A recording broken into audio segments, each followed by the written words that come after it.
सबसे पहले इन दस्तावेजों की बात करूंगा।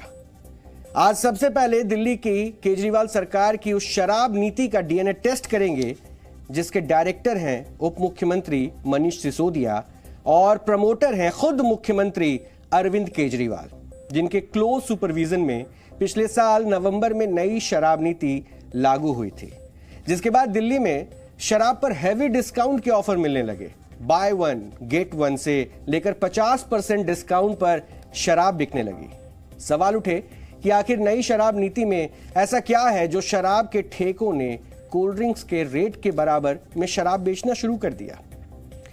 ऐसे ही तमाम सवालों का जवाब तलाशने के लिए आज सीबीआई ने 7 राज्यों में 21 ठिकानों पर छापेमारी की, जिनमें दिल्ली के उप मुख्यमंत्री मनीष सिसोदिया का घर भी शामिल था, जिनके घर पर सीबीआई ने सुबह 8 बजे छापेमारी शुरू की। और इस दौरान सीबीआई की टीम ने सिसोदिया के घर से कई जरूरी दस्तावेज भी बरामद किए हैं, जिनको सीबीआई अपने साथ ले जाएगी, ये भी कहा जा रहा है। और अब आप सोच रहे होंगे कि अगर सीबीआई दिल्ली में नई शराब नीति लागू करने में हुई अनियमितताओं की जांच कर रही है तो इसमें मनीष सिसोदिया का क्या लेना देना है, उनके घर रेड क्यों पड़ी?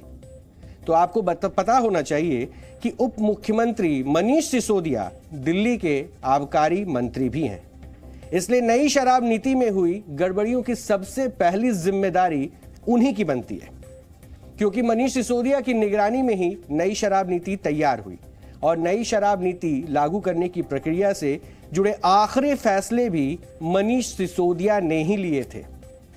पिछले महीने ही दिल्ली के उपराज्यपाल विनय कुमार सक्सेना ने दिल्ली की शराब नीति से जुड़े मामले में मनीष सिसोदिया के खिलाफ सीबीआई जांच की सिफारिश की थी।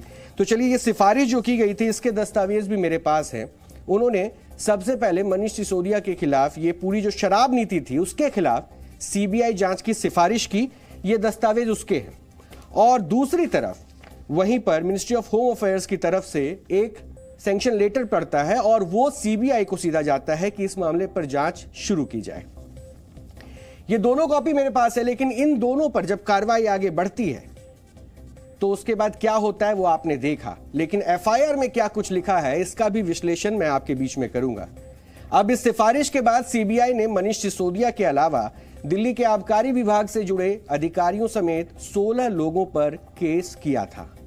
इस एफआईआर की कॉपी, यही मैं आपको बार बार दिखा रहा हूं, ये एफआईआर की कॉपी है जो इस वक्त मेरे पास है, जिसमें मनीष सिसोदिया का नाम भी दर्ज है। इसको भी मैं आपको दिखाता हूं। ये 17/8/2022 की कॉपी है जब एफआईआर दर्ज किया गया था और PC act, prevention of corruption act 1988 के तहत ये केस दर्ज किया गया था। कुछ पॉइंट्स भी मैंने यहाँ पे हाईलाइट किए हुए हैं जिनको मैं आपको लगातार दिखाऊं, लेकिन उससे पहले जो सबसे पहले अभियुक्त बनाए गए हैं इस एफआईआर में, उनका नाम है Shri Manish Sisodia, deputy chief minister. इसके अलावा मनीष सिसोदिया के अलावा 15 और भी नाम हैं जिनका जिक्र यहां पे है। इन 15 नामों का भी जिक्र है और खास पॉइंट्स भी कुछ हैं इन एफआईआर में। इनको भी आप देखिए कि इसमें साफ साफ ये कहा गया है कि L1 license holder are issuing credit note to retail vendor with ab initio intention to divert the fund as undue advantage to public servant. इतना ही नहीं, the further reference, they are showing false entries in their book of accounts to keep their record straight. यानी फर्जीवाड़ा का भी आरोप FIR पे दर्ज है। कुछ पॉइंट्स भी हैं, इसमें एक पॉइंट बहुत इंपॉर्टेंट है जो आपके साथ साझा करना चाहिए। यहाँ पे एक नाम मेंशन है, Shri Arjun Pandey are close associates of Shri Manish Sisodia are actively involved in managing and diverting the undue advantage collected from liquor licenses to accused public servant. ये आरोप भी लगाए गए हैं, ये एफआईआर में सब कुछ मेंशन है, जिस एफआईआर की कॉपी भी हम आपको लगातार टीवी स्क्रीन पर भी दिखा रहे हैं और अपने साथ में इसे साझा भी कर रहा हूं। वैसे दिल्ली की शराब नीति से जुड़े मामले में मनीष सिसोदिया के खिलाफ सीबीआई जांच की सिफारिश की गई थी और जिसके बाद सीबीआई ने मनीष सिसोदिया के अलावा दिल्ली के आबकारी विभाग से जुड़े अधिकारियों समेत 16 लोगों पर केस किया था। ये जो एफआईआर की कॉपी है इसमें मनीष सिसोदिया का नाम साफ साफ है ही, और साथ ही साथ ये भी है कि इनमें उनके साथ जो कुछ नाम है उनका भी विस्तृत ब्यौरा मैं आपके सामने साझा करूंगा। लेकिन सवाल ये है कि स्वास्थ्य मंत्री सत्येंद्र जैन के बाद जेल जाने का अगला नंबर क्या मनीष सिसोदिया का है? माना यह भी जा रहा है कि सीबीआई के केस के आधार पर मनीष सिसोदिया के खिलाफ ईडी भी मनी लॉन्ड्रिंग का केस दर्ज कर सकती है और यह डर आम आदमी पार्टी को भी सता रहा है। इसलिए आज सीबीआई रेड पड़ते ही केजरीवाल सरकार ने अपनी पूरी फौज मनीष सिसोदिया के बचाव में उतार दी। सुबह 11 बजे से शाम 5:30 बजे तक मुख्यमंत्री केजरीवाल समेत आम आदमी पार्टी के मंत्री, सांसद और नेताओं ने 7 प्रेस कॉन्फ्रेंस की।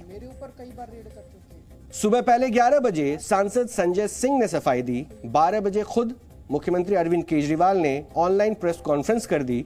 फिर 1:15 बजे सांसद राघव चड्ढा बचाव में उतरे।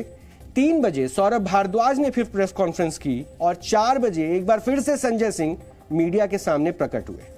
4:30 बजे दुर्गेश पाठक ने मनीष सिसोदिया को बचाने के लिए अपना जोर लगाया और फिर 5 बजे मंत्री गोपाल राय ने भी मोर्चा संभाल लिया। यहां हम उन ट्वीट्स की भी तो बात नहीं कर रहे हैं, लेकिन जिनके जरिए आम आदमी पार्टी की फौज ने सोशल मीडिया पर कैंपेन चलाकर अपनी ईमानदारी के दावे किए। हम सिर्फ उस प्रेस कॉन्फ्रेंस की बात कर रहे हैं जो टीवी में आते हैं और ये बताते हैं कि किस तरह से मनीष सिसोदिया कट्टर ईमानदार है। और सीबीआई की रेड को पॉलिटिकल रंग देने की यहां पर पूरी कोशिश भी की जाती है। एक कहावत है, चोर की दाढ़ी में तिनका। यह कहावत केजरीवाल सरकार और आम आदमी पार्टी के नेताओं पर आज बिल्कुल फिट बैठ रही है। अगर केजरीवाल सरकार को लगता है कि उनकी नई शराब नीति पूरी तरह से पारदर्शी है तो उसे सीबीआई की जांच से ऐतराज क्यों है? अगर केजरीवाल सरकार को लगता है कि नई शराब नीति से भ्रष्टाचार खत्म हो गया है तो फिर 30 जुलाई को मनीष सिसोदिया ने नई शराब नीति को पूरी तरह से खत्म करने का ऐलान क्यों कर दिया और दोबारा से दिल्ली में वही पुरानी नीति क्यों लागू कर दी? जाहिर है दाल में कुछ तो काला है, जिसके जवाब में केजरीवाल सरकार के पास फिलहाल कुछ भी कहने को नहीं है, इसलिए वो बौखलाई हुई है। पिछले 7 साल में भी मनीष जी के ऊपर न जाने कितनी बार रेड हुई है। ये पहली रेड नहीं है, पहले भी कई बार रेड कर चुके, कई झूठे केस कर चुके मनीष जी के ऊपर, मेरे ऊपर कई बार रेड कर चुके, सतिंदर जैन पे, कैलाश गहलोत पे, हमारे कितने लोगों पे ये लोग रेड कर चुके। कुछ नहीं मिला, अभी भी कुछ नहीं मिलेगा।